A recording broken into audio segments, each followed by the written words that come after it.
My mama was a Sunday school teacher. I know a lot about the Bible. I just don't know what nothing is. I can give you 5, 6 scriptures. That's all I know. But I know 5, 6 good ones, though. Them 5, 6 got me here today. I'm going to give you 2 of them right now. You know the biggest scripture that changed my life? You have not because you ask not. I can't even tell you how big that is. This is the coldest thing I'm going to tell you today. You have not because you ask not. Most people don't have the life of their dreams because you ain't never asked God, could you have it? You've been trying to do it yourself. You've been trying to figure it out for yourself, how that's been working out for you. I just told you earlier, you can't figure it out. Ain't no scripture nowhere tell you to figure it out. What you trying to figure your life out for? You ain't got nothing to do with tomorrow. You can't change the past. So what you tripping with your life for? You have not because you ask not. Most people ain't rich today because you ain't never asked God, could you be rich? I ask God every day. At the lowest point of my life, I ask God every day, could I be rich? Because I had it up to here with being poor. I lived in a car, dog. I ain't had no backyard. I ain't had no TV. I ain't had no phone. I ain't got no sink. I ask God every day, could I be rich? So I cut a deal with him. I told God, if you let me make it, when I get there, I'm going to tell everybody it was you. Here I am, and it was him. Now you got another route you want to take, go ahead. See, the thing about having faith is you don't need nobody's permission. You don't have to get accepted into the course. You ain't got to clear it with nobody. He's available. I got rich, and I'm not bragging, but I'm just telling you, I got rich because I asked. She asked me today, she said, is there anything about you that we don't know? I was at the doctor's office the other day. On the medical form, they say, are you allergic to anything? And I didn't check no block. But the nurse always go over everything to make sure. Mr. Harvey, are you allergic to anything? I said, yes. She said, it's not checked in the block. I said, because y'all probably ain't got that in here. Are you allergic to anything? I said, yes. She said, you didn't check the block. I said, because y'all ain't probably got that in here. She said, sir, we have every medication known to man in here. I said, I thought you just asked me why I'm allergic to something. I'm not allergic to medicine. She said, what you allergic to? I said, poverty. When Dr. Norman Vincent Peale spoke, he gave me goose pimples. When Earl Nightingale said, all of us are self-made, but only the successful will admit it. Mr. Sidursky, Mr. Sidursky, family that we worked for in Miami Beach, he did not know why I spent so much time shining his shoes, because he listened to The Strangest Secret in the World. As he was playing those tapes called Lead the Field, I was hearing these things, and then when I shined it, he said, well, that's good enough. I said, well, let me dust. Oh, but look here, the books are crooked. And I went in there early and messed them up so I could stay. Because I wanted to be in there while he was taking this time. He was a multimillionaire. My dream and vision was one day I'm going to be a millionaire like Mr. Sidursky. One day, because I was young, and I was young and ignorant. I didn't know I couldn't do it. I didn't know I couldn't have a mansion. I was like the bumblebee. Bumblebee isn't supposed to fly because the body is too large to be held up by its little puny wings. But the bumblebee doesn't know it. It's intelligently ignorant. So it keeps on flying anyhow. This lady came to the well beaten down, unworthy, thinking that she would always be looked down on, defeated. But she left that day with a new passion, a new self-image. She saw herself as valuable, redeemed, forgiven. She ran back and told the whole town to come see this man, Jesus. They all flooded out to see him. She didn't just get changed, but she changed her city. Now she was no longer looked down on, she had respect. She was no longer broken, unworthy, she felt valuable. She knew she was a child of the Most High God. What's interesting is Samaria wasn't the shortest route from Judea to Galilee. There was a quicker way, but Jesus said, I must go through Samaria. I can hear the disciples saying, Jesus, that's a long way. It's hot.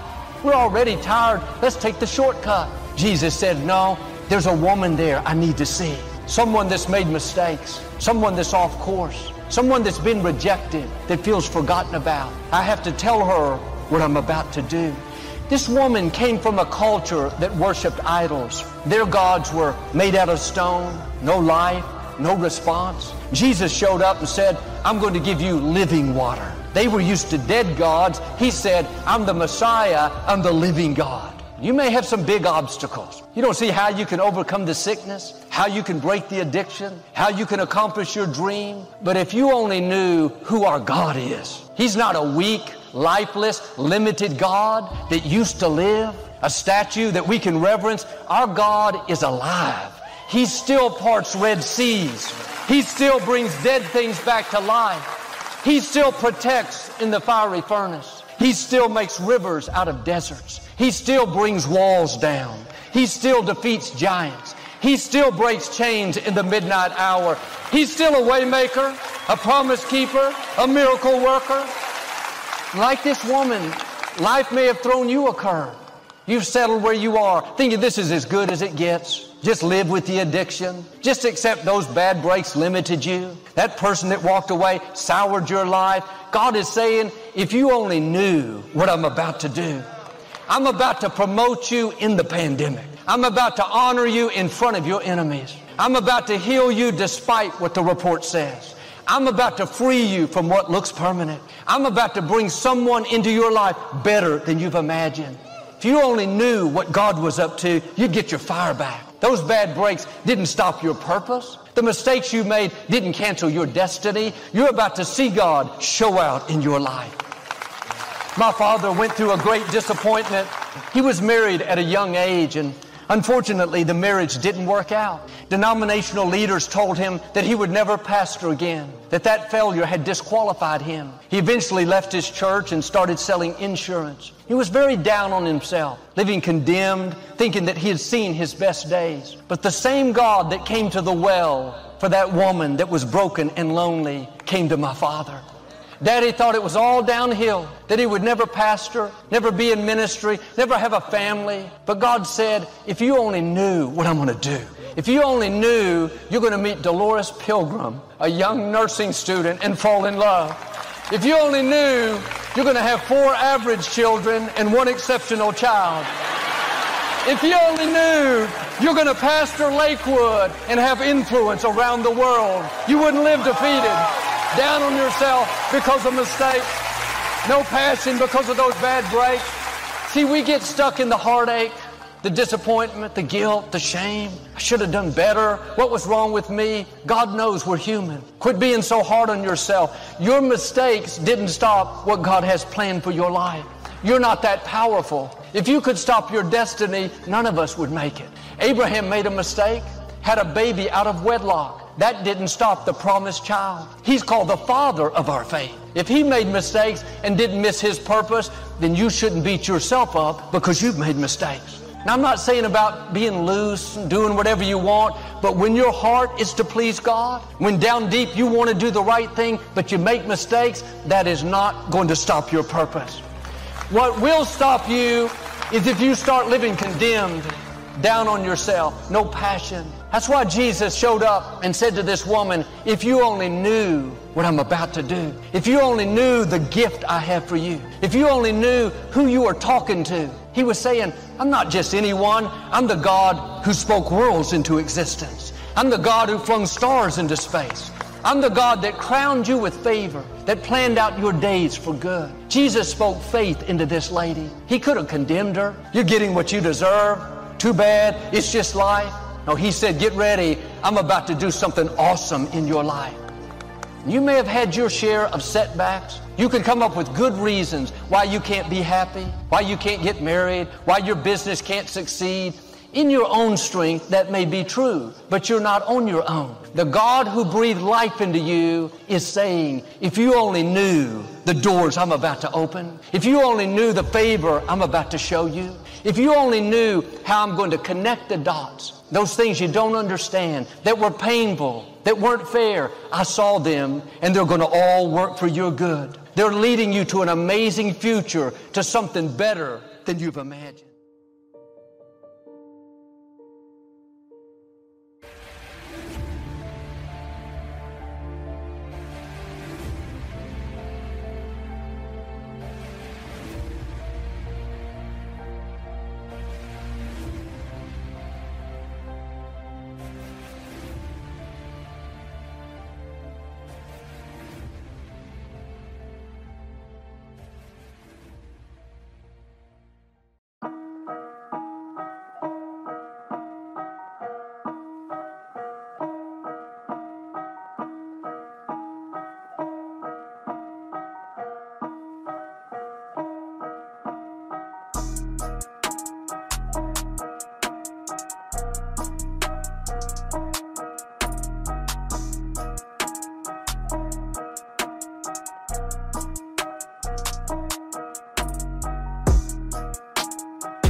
When I was 297 pounds and I was fat as hell trying to be a Navy SEAL, the scariest thing in the world to me, even to this day, was that could have been the rest of my life.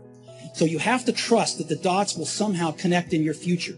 You have to trust in something, your gut, destiny, life, karma, whatever. Because believing that the dots will connect down the road will give you the confidence to follow your heart, even when it leads you off the well-worn path. And that will make all the difference. It's a luxury to pursue what makes you happy. It's a moral obligation to pursue what you find meaningful. And that doesn't mean it's easy. It might require sacrifice. If you need to change your job too, let's say you have a family and children and a mortgage, you have responsibilities. You've already picked up those responsibilities. You don't just get to walk away scot-free and say, well, I don't like my job, I quit. That's no strategy.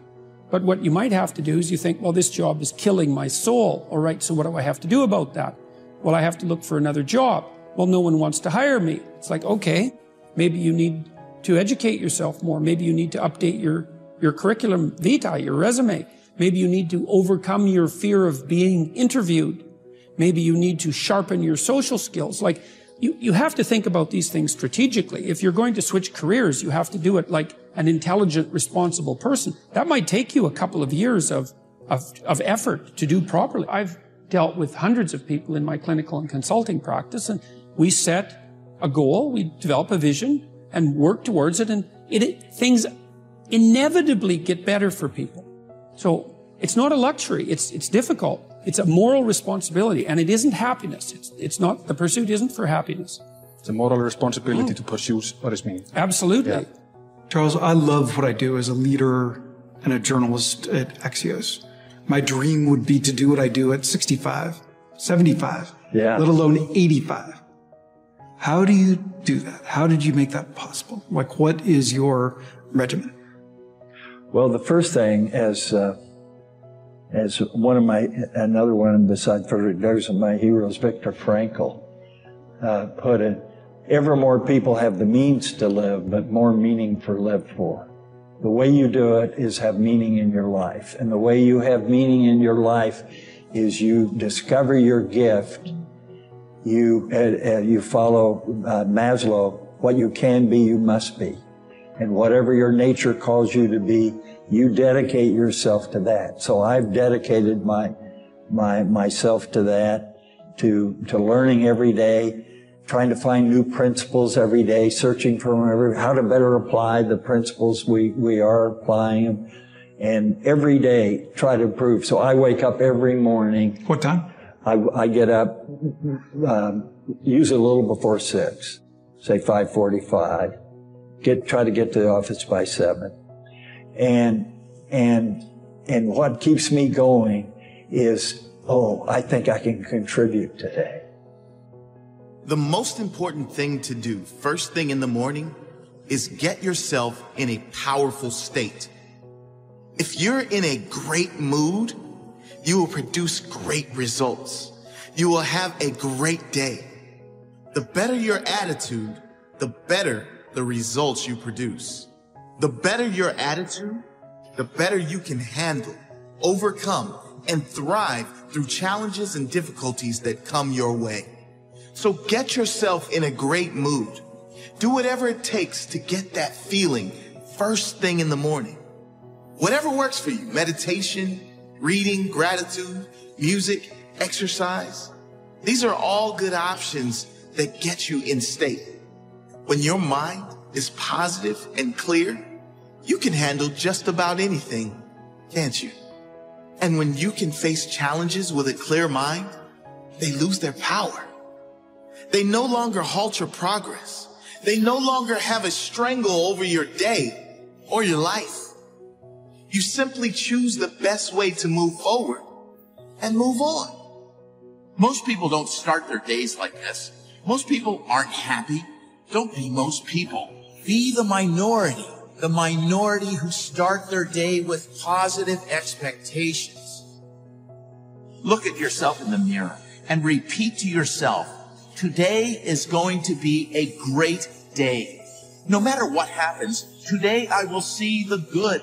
No matter what happens, I will do the right thing. No matter what happens, I will give my all today. Today, I will give my best, so tomorrow will be better.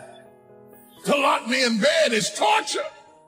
People that can spend days and days and days in bed, I marvel at them.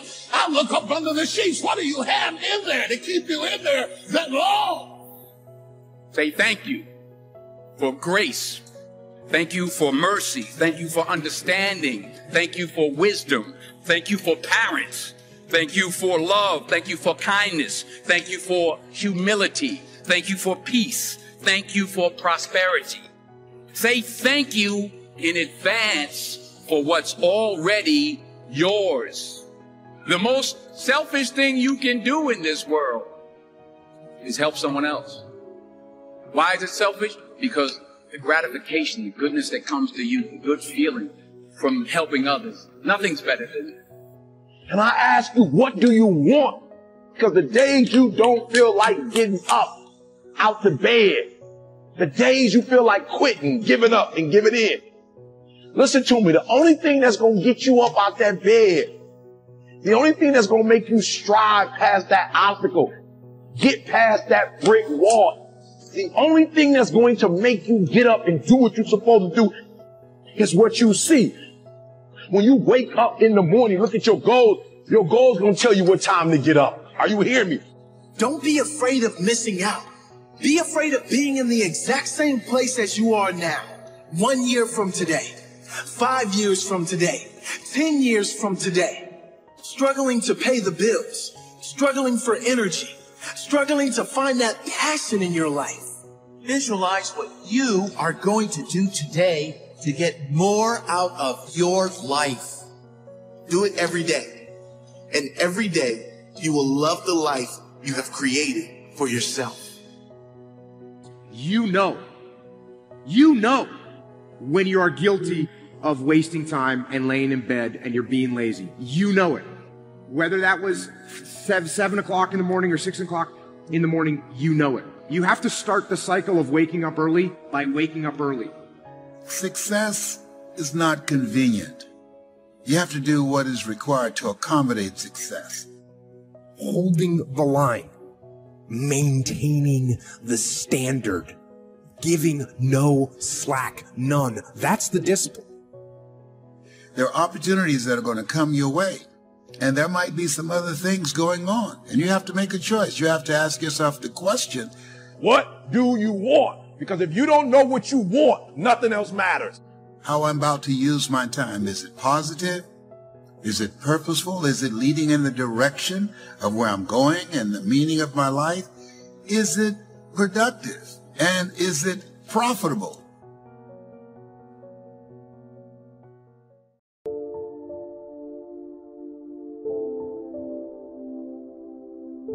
One of my friends says, well, hey, things don't just happen. Things happen just. Another good note for your note. Things don't just happen. Things happen just. And maybe that's it. I don't know. I'm an amateur on life. I guess like most of us are, trying to figure it out, how to make it valuable. But I was ready. And my good fortune was, at age 25, I met a very wealthy man. His name was Mr. Schoaf, Mr. Earl Schoaf. A friend of mine had gone to work for him, and he started telling me about this man. He said, you got to meet this man I've gone to work for. He's wealthy, but he's easy to talk to. And he's got a unique philosophy of life. And the more he kept talking about this man, I thought, well, I've got to meet this man. So sure enough, shortly after that, I had a chance to meet this remarkable wealthy man, and I was impressed. He was wealthy. Sure enough, he was easy to talk to. I was so intrigued, within a few minutes, I said to myself, if I could be like him, farm boy from Idaho, if I could be like him, I'd give anything. And then I thought, if I could just get around somebody like him, and if he would teach me what to do, I would be willing to learn. I'm coachable. And that was my good fortune. A few months later, this wealthy man that I met, Mr. Schoaf, took a liking to me, hired me, gave me a job. I went to work for him. And I spent the next 5 years in his employ. And then, unfortunately, he died at the end of that period at age 49. His last 5 years, but the first 5 years of my new life, I got to spend with this remarkable man. And my dream came true. He coached me, He taught me the books to read. He taught me the discipline. He taught me the changes to make in my language, personality. And the things he shared with me during that 5 years literally changed my life, turned my life around, changed my income, changed my bank account, changed my future, changed everything. I've never been the same since that unique experience. And I wish he was still alive today, Mr. Shoaff. I'm sure if he was alive today, especially after this seminar, Idaho Farm Boy makes it to Dallas-Fort Worth, full house, standing room only. Pretty awesome. I'm sure if he was alive, I'd be calling him today saying, you won't believe what's happening to me. I've had a chance now to share with other people what's shared with me. But anyway, how I got here. 30 plus years ago, I was living in Beverly Hills, California. And one day a friend of mine, businessman friend, said, Jim, I'd like to have you come and share your story with my service club that I belong to, the Rotary Club. He said, I know your story, Idaho Farm Boy makes it to Beverly Hills. But he said, I think my club members would love to hear your story. He said, if I arranged one of our breakfast meetings, would you come tell your story? Just share a few thoughts. I said, okay. So I agreed to go give this breakfast talk. And guess what? They liked it. And my telephone rang. I got another call saying, we heard you've given your story and shared some ideas. Would you come talk to our club? First thing I know, I'm starting to devote a piece of my business time to giving these talks. And then one day, a businessman who'd heard my talk, I think 2 or 3 times, approached me and said, would you come and share that story and some thoughts with my management and salespeople? So I got this little company going. And he said, if you'd come tell your story to my organization, he said, I'd be happy to pay you. And I thought, wow, wouldn't that be something? So I agreed to go do it, and I got paid. Little did I know, another fortune was waiting for me to translate my ideas in talks, speeches, seminars. Now I've written some books. It's on cassette tape. Now I get to travel around the world. Last year I was in Japan, Israel, Spain, Mexico, Australia, New Zealand, France, Germany, Canada, and now down below. Idaho Farm Boy gets to travel around the world and share his story, and here I am today. And I used to say, looking at the beautiful mansions that she used to clean, I would say, Mama! She said, what is it, boy? When I become a man, I'm going to buy something like this for you. I'm going to buy you a home one day. She said, oh, Leslie, you don't have to do that. I said, I know, Mama, but I want to. I'm going to one day. And she didn't know, and she was curious, where was I getting those thoughts from? I used to work and take care of Mr. Sidursky. He was a very demanding man, very meticulous guy. He would say, Leslie, I said, yes, sir, come here. Yes, sir, you did not clean this ashtray. I'm sorry, sir, I do apologize. And I'd clean the ashtray. Look at this dust here. Look at this dust. I'm sorry, sir. Now, what Mr. Sidursky did not know was that I deliberately didn't clean certain things because I wanted him to call me into his office. Because when he was in his office, he would listen to motivational messages by a guy by the name of Earl Nightingale. It's a series called The Strangest Secret in the World. We become what we think about. All of us are self-made, but only the successful will admit it. And as I heard those words, they began to program my mind and began to affect my thinking, and it changed how I saw myself. And my vision of myself began to expand. Listening to Bob Proctor talking earlier about awareness and how important it is. He most certainly is right, because I had the awareness at that point in time as a result of being exposed to those messages that I could do more than I was now experiencing. Even since I've been associated with working with Peak Potential, my level of awareness has expanded. Robert Riopel and Roxanne and Gail Kingsley, it began to expand all of the people that I've interacted with. Life is about expansion. Robert Schuller said success is never ending. And I want you to think about some goal that will give your life a sense of meaning and value. And whatever it is, I don't want you to limit it. I want you to expand it. I've found that most people fail in life not because they aim too high and miss. No, most people have been like me. Most people aim in life too low, and they aim too low and hit. I did that for many years, and many don't aim at all. So I want you to think about goals in 3 areas. Some personal goal that you'd like to achieve, something that gives your life meaning right now, and some career goal, some financial goal that you'd like to achieve, and your social contribution. Horace Mann said we should be ashamed to die until we've made some major contribution to humankind. My mother was a 22-year breast cancer conqueror. So before I leave the planet, my goal is to reduce the number of women who die from breast cancer in honor of my mother. How many men are over 40? Raise your hands, please. As a 10-year prostate cancer conqueror, my goal is to decrease the number of men who die from prostate cancer, encouraging you to get your PSA test if you haven't done so, or your digital rectal examination. And I'll be glad when they can check our prostate by looking in our ears. It's got to be a better way. I'm turning red as I talk about it, but you can't see it. They that sow in tears shall reap in joy. And then he says, he that goeth forth and weepeth, bearing precious seed, shall doubtless, that's the word, doubtless. He didn't say you might come forth with rejoicing. He said you will doubtless come again with rejoicing. Look at this. You left bleeding, you left weeping, you left suffering. He said, but when you come back, you're going to be bringing your sheaves with you, pressed down, shaken together, and running over. They came back better than they left. And I want to share with you when God says when, there is a place that God just speaks a word and he just turns it all around. I don't know whether it's going to be Thursday or Wednesday. I don't know whether it's going to be Friday or next month. I don't know whether it's going to be March or July. God knows when. All I know is I'm waiting on my wind. I'm waiting on my wind. And when the Lord turns again my captivity, I am not going to sit there like some of you high-minded, fanciful, sedity, self-righteous people and act like I have not been waiting on this. I am going to praise him like an imbecile. I am going to praise him like an idiot.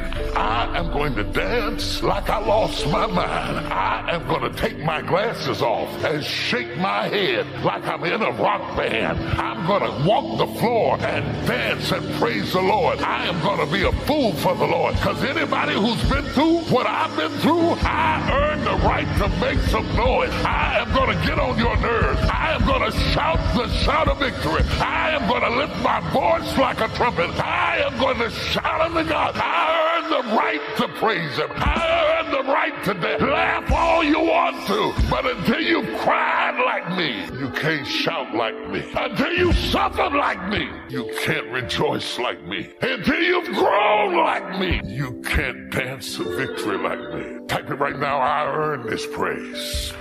I earn this praise. You can roll your eyes all you want to. You can talk about me if you will. You can send a text out. You can write a blog. But I earn this praise. I earn this blessing. I earn this car. I earn this house. I earn this smile. I earn this life. I earned it. I earned it. I earned it because I was faithful when I was hurting, and because I held on when I was bleeding. I ain't gonna let nobody talk me out of my praise. No! No! No, no, hell no. When God says when, and now I'm not going to rejoice because I'm afraid of getting on your nerves. I want to get on your nerves. I fully plan to get on your nerves. God has win. He has a win. He has a win that's got my name on it. He has a win that's already established. And I want every devil to know, you can't keep me in captivity.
See, ladies and gentlemen, we get 3 to 4 thoughts a year that if we would act on those thoughts, they could change our life. Don't say, well, I'll remember that. No, write that thought down. I got a thought today I wrote down. A friend of mine is in the hospital. His morale is low. They're talking about amputating his foot. He's got to feel very bad. So I said, you know, I'm not only am I going to see him, but I can't be there with him all the time. I said, I'm going to create a tape for him that he can listen to that will heighten his level of morale. We told him the other night, don't go to surgery. You are depressed. Your energy level is down. No, tell him not now. Don't do it now. In fact, most doctors who have any sense of awareness don't perform surgery on patients that are in a state of fear, that don't think they will make it. They wait till they're in a different state of mind. So I said, what about making tapes for people that are facing physical challenges? I said, that's a good idea. All right. See, there are ideas that can come to you out of things that appear to be negative. I have a friend out of Chicago, just met him. He's 23 years old. And this guy, he went financially bankrupt 2 years ago, ruined his credit. Guess what he decided to do? He found a blessing in it. He wanted to restore his credit. It was very challenging, very difficult. And he realized that a lot of other people during these particular times have ruined their credit. So now he started a credit repair business. Last year, he earned over $100,000 helping people to restore their credit. I met a young lady who attends this church, that she was at her father's funeral and she was putting flowers on her father's grave, and she looked around and saw the other grave sites. They did not look well groomed and they were not attended to on a regular basis. She started a grave site maintenance business. Out of that tragedy, something positive has come out of it. And now she's earning more money doing that than on her present job. What idea are you sitting on? Write your ideas down. And then, what idea are you sitting on? Write your ideas down. And then, once you get that idea, take the leap. Hello? Take the leap. See, a lot of people get the ideas and just walk around with them. Have you ever had an idea and all of a sudden you looked around and somebody had that idea and gone with it? Think you're going to be going with my hospital idea. Forget that, buddy. We will be out there together, Jack. Take the leap. See, it's out here in the universe. If you don't take the plunge, I guarantee you, somebody else will. Take the plunge. Go into action. And ladies and gentlemen, you will be surprised at how things will come together. You'll be surprised. Now, you're going to have some difficult challenges. I can tell you that now. Be aware of that. Things are not going to work out exactly right. For a time, they will, sometimes. And that's when life is just playing a game with you. I want you to feel good and relax. And then after a while, say, okay, the honeymoon's over now. And then life will come over there and slap you side the head. Say, what you doing out here? Well, this is my dream life. Is that right? Come over here a minute. Oh, you went to the seminar, huh? Come here. I can tell you that. But ladies and gentlemen, go into action with your dream. And don't avoid where the fights are. Get in the midst of the fight. And get some hickeys on your head. Get knocked down so you can learn how to fight, so you can hold your position. See, most people don't get out in the arena of life because they don't want to fight. Most people don't get out there because they don't want to get knocked down. They don't want to be dropped to their knees. But see, you're going to be dropped whether you're on the field or whether or not you're sitting on the sidelines. You're going to be dropped. So at least get dropped for something. Don't get knocked down while you're sitting down. See, that's how most people are spectators in life. You don't want to be a spectator. You want to get out in the field where the action is. And you will be amazed. After the struggle, there will be a calm period and things will begin to click for you. Come out here with what you got. You don't have enough money? Don't worry about it. You got the dream. You got the idea. You don't have enough resources? Don't worry about it. You need some help? Don't worry about it. You get out here in the arena, someone will look at you and become inspired and say, hey, can I help you? But if you're sitting up on the bleachers, nobody's going to ask you anything. You've got to get into the flow of action. Frances Harth called me from Chicago. She had been sitting on an idea of a show that she wanted to produce for 10 years called Mind-Body Connection. So someone saw me speaking in Chicago at a sorority convention and said, I saw a guy that perhaps can host this show for you who has energy and charisma. She called me. She was so fired up. I said, listen, on the day that you want to do that, I'm speaking in Chicago. I can do it for you. And I said, by the way, I met somebody 2 weeks ago in Baltimore who has an idea of the same type of show, and she's doing it on radio. Why don't you call her? And then she called me back. Who else would you suggest? I said, well, I know Deepak Chopra. He wrote the book called Quantum Healing, and Bernie Siegel. Could you get his number? I tell you what, I have a friend named Jack Boland at the Church of the Day. He knows how to get in touch with him. Call him, and he will give you the number so you can get in touch with Bernie Siegel. That lady started calling all around. Did not have the resources, but she had this idea and dream. And she said the other night when she came before the audience that had gathered in the studio, she said, I feel like I've been pregnant for 10 years. And this one was a little tough for me. He said, Mr. Owen, you've got pennies in your pocket, you've got nothing in the bank, the creditors are calling, you're behind on your promises. He says, here's how that occurs. You've attracted, up until now, you've attracted the things to you because of the person you've become. Now I said, well, how can I change all that? He said, very simple. If you will change, everything will change for you. You don't have to change what's outside. All you've got to change is what's inside. To have more, you simply have to become more. And then he said, don't wish it was easier, wish you were better. Don't wish for less problems, wish for more skills. Start working on yourself, making these personal changes. And he said, it'll all change for you. Shoaff said, here's the secret, Mr. Owen. Learn to work harder on yourself than you do on your job.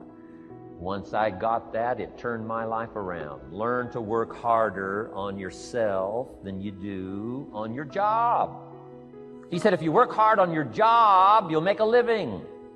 If you work hard on yourself, you can make a fortune. If you would have known me at age 25, you would have said, Jim Rohn's a hard worker. If you'd have known me, you'd have said that. I'm the guy, I don't mind coming a little bit early, staying a little bit late. I don't mind that. You'd have said, well, Jim Rohn's a hard worker. You say, well, how come he's got pennies in his pocket and nothing in the bank and behind on his promises? Well, I was a hard worker, but I was working hard on my job, not on myself. I'm telling you, if you'll learn that simple little principle and start the process today, latest tomorrow, give you tonight to think it over. And start this whole process of personal development, work on yourself, make yourself more valuable to the marketplace. I'm telling you, you can so dynamically change your income. And economics is the least of the values that you can start earning in terms of equity if you'll start working harder on yourself than you do on your job. The thing that really, really helps is I've learned about the perspective, to change my perspective. So for example, I show up to give. And I always remind people that the most important thing about being an effective presenter, an effective speaker, is you have to show up with a giving attitude. You have to show up to give. You know something, you've seen something, you've done something, you've tried something that someone else thinks others need to hear. That's why they invited you to speak. The problem is the number of people who show up to take, to get. And you can see it. It's very plain to see. People ask a question and they say, you'll have to buy my book. Or you could just tell me the answer because you know the answer because you wrote the book, right? But clearly they're trying to drive book sales. It's a taking mentality. Every single slide of their PowerPoint has their Instagram, their email, their website, their Facebook. Well, clearly they want you to follow them. They want you to reach out. The last slide is their website and their email, right? They have a taking mentality. They come up and the first thing they do is tell you their credentials. Hi, my name is, Dr. Blah-de-blah. I have 6 PhDs. I've worked for 55 companies. I advise CEOs and generals. And let me tell you a little something. It's about them. It's very easy and very quick to discern who's the giver and who's the taker. The best speakers, 100% of them, you look at all the top TED folks, Sir Ken Robinson, Amy Cuddy, Brene Brown, right? Dan Pink, all of them are there to give.